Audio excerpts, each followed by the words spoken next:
श्री स्वामी समर्थ। आज आपण गव्हाचं पीठ आणि 2 केळ्यांपासून बनवणार आहोत मस्त एकदम परफेक्ट प्रमाणामध्ये नाश्ता किंवा मग मुलांच्या आवडीचा हा पदार्थ अगदी 5 मिनिटांमध्ये तयार होतो किंवा मग सकाळच्या घाई गडबडीमध्ये मुलांच्या टिफिनसाठी काय द्यायचं असेल हे सुचत नसेल तर पटकन हा हेल्दी आणि टेस्टी नाश्ता तुम्ही तयार करू शकताय। एकदम इझी रेसिपी आहे आणि जास्त काही साहित्य सुद्धा लागत नाही। चला मस्त रेसिपी आहे, झटपट सुद्धा होणारी आहे। आजच्या आपल्या रेसिपीला सुरुवात करूया। त्याआधी मी ऐश्वर्या फूड गॅलरी अँड ब्लॉगमध्ये तुम्हा सर्वांचं मनापासून स्वागत करते। अजूनपर्यंत आपल्या चॅनलला सबस्क्राईब नसेल केलं किंवा मग आपल्या चॅनलवरती नवीन असाल तर पटकन सबस्क्राईब करा आणि बेल आयकॉन देखील प्रेस करा। तर मग बघू शकता किती मस्त टेस्टी असा हा पॅनकेक तयार झालेला आहे। आता यामध्ये आपण अजून हेल्दी किंवा मग टेस्टी बनवण्यासाठी टाकणार आहोत गव्हाचं पीठ। आता गव्हाचं पीठ आपण या कारणाने टाकणार आहोत का मैदा आहे तो आरोग्यासाठी एवढा काही बरोबर नाही आहे किंवा मग योग्य नाही आहे। त्यापेक्षा जर आपण गव्हाचं पीठ वापरलं तर अति उत्तमच होतं आणि त्यामध्ये जर लहान मुलांना खाऊ घालायचं असेल तर मैद्याऐवजी गव्हाचंच पीठ वापरावं। चला मुलांच्या आवडीचा झटपट बनणारा हेल्दी असा केल्यापासून बनवलेला किंवा मग गव्हाचं पीठ वापरून बनवलेला पॅनकेक बनवूया। तर मग पॅनकेक बनवण्यासाठी आपल्याला 1 वाटी लागणार आहे दूध, पाऊण वाटी एवढे लागणार आहे साखर।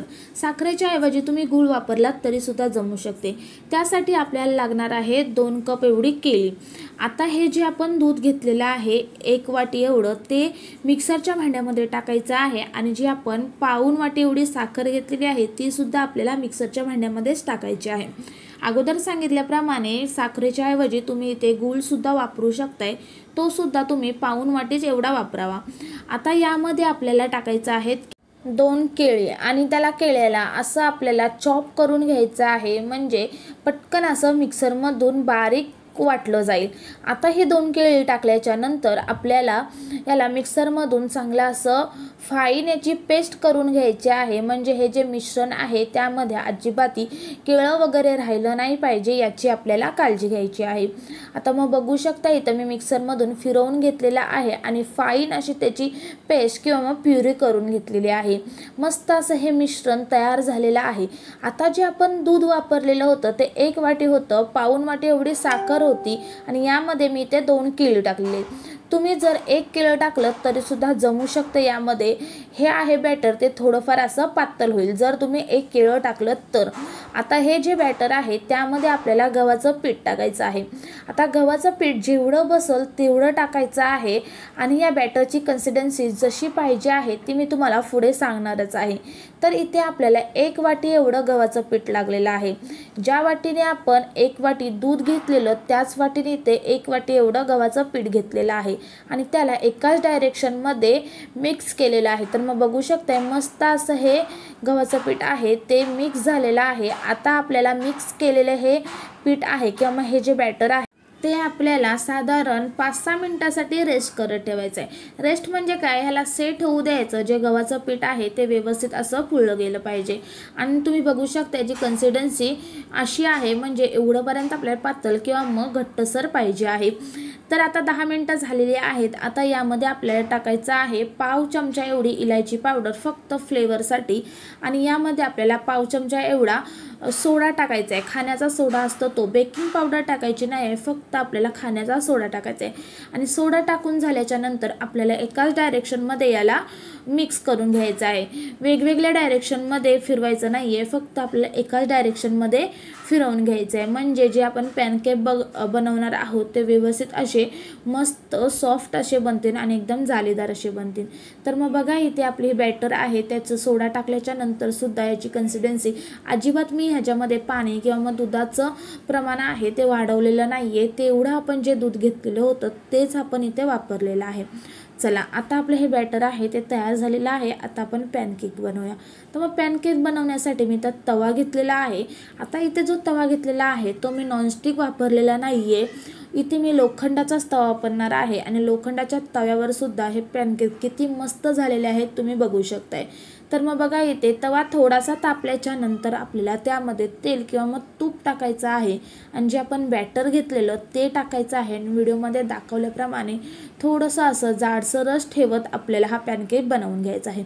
पण पॅनकेक बनवताना गॅसची फ्लेम आहे ती आपल्याला लो फ्लेमच ठेवायची आहे आणि याला पॅनकेकला व्यवस्थित असं शिजू द्यायचं आहे। आता शिजवण्यासाठी यावरती तुम्ही झाकण ठेवलं तरीसुद्धा जमू शकते, पण मला व्हिडिओमध्ये दाखवण्यासाठी मी याच्यावरती झाकण ठेवलेलं नाही आहे। तर मग बघा इथे किती मस्त असा हा जालीदार पॅनकेक तयार झालेला आहे। तुम्ही बघू शकता किती मस्त वरूनच दिसत आहे, किती मस्त हा जालीदार आणि स्पॉन्जी स्पॉन्जी असा तयार झालेला आहे। एका साईडने व्यवस्थित असा त्याला शिजू द्यायचा आहे, चांगला रंग येऊ द्यायचा आहे, त्यानंतरच आपल्याला याला पलटी करून घ्यायचं आहे।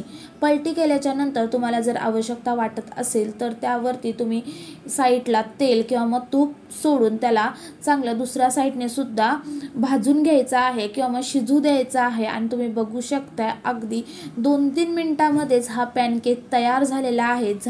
आणि मोजक्या साहित्यांमध्ये एकदम 5 मिनिटांमध्येच हा पॅनकेक तयार होतो। आणि जर तुम्हाला सकाळी घाई असेल तर हा जो नाश्ता आहे किंवा मग मुलांच्या टिफिनसाठी सुद्धा तुम्ही हा एकदम झटपट असा हा पदार्थ बनवू शकताय। चला आणखी एक मी तुम्हाला पॅनकेक बनवून दाखवत आहे।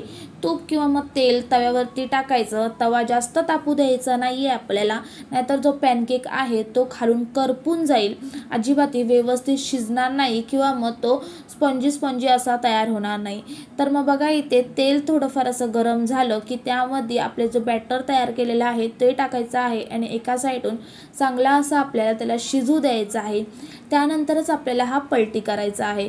पलटी केल्याच्या नंतर जर आवश्यकता वाटत असेल तर तेल तूप सोडायचं आहे आणि त्याला सुद्धा चांगलं असं भाजू द्यायचं आहे, शिजू द्यायचं आहे। आणि तुम्ही बघू शकता हा जो पॅनकेक आहे तो व्यवस्थित असा फुललेला आहे, आतून एकदम स्पॉन्जी स्पॉन्जी जालीदार असा तयार झालेला आहे आणि एकदम हेल्दी रेसिपी आहे आणि ती सुद्धा आपण गव्हाच्या पिठापासून तयार केलेली आहे।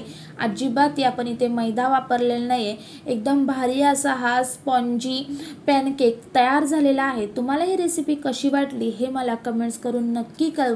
जर तुम्हाला ही व्हिडिओ आवडली असेल तर व्हिडिओला एक लाईक नक्की करा। अशाच प्रकारे जे आपण बाकीचे पॅनकेक आहेत ते सुद्धा बनवून घेणार आहोत। आता तुम्ही बघू शकता इथं परफेक्ट प्रमाणामध्ये पॅनकेक बनवून तयार झालेले आहेत आणि एक सुद्धा पॅनकेक आहे तो तव्याला चिटकलेला नाहीये। आपण लोखंडाचा तवा वापरलेला होता, अजिबात नॉनस्टिक तवा न वापरता बनवलेले हे पॅनकेक मस्त असे तयार झालेले आहेत। तुम्ही बघू शकता किती एकदम सॉफ्ट असे तयार झालेले आहेत आणि आतून एकदम जालीदार तयार झालेले आहेत, अजिबात कडक बनलेले नाहीये। मस्त मऊ लुसलुशीत कापसासारखा हा केक तयार झालेला आहे। एकदम झटपट होणारी रेसिपी आणि तेवढीच टेस्टी आणि हेल्दी सुद्धा आहे।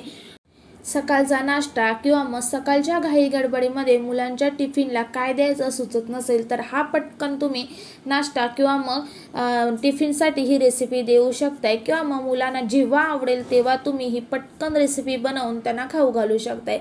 मस्त आहे, साधी सोपी आहे आणि घरातल्या साहित्यांमध्ये सुद्धा होणारी आहे।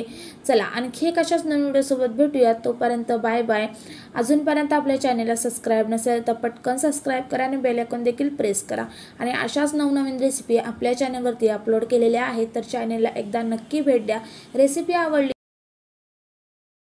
तर घरातील सदस्य, मैत्रिणी आणि जास्तीत जास्त नातेवाईकांसोबत शेअर करा। चला आणखी एक नवीन व्हिडिओसोबत भेटूया, तोपर्यंत बाय बाय।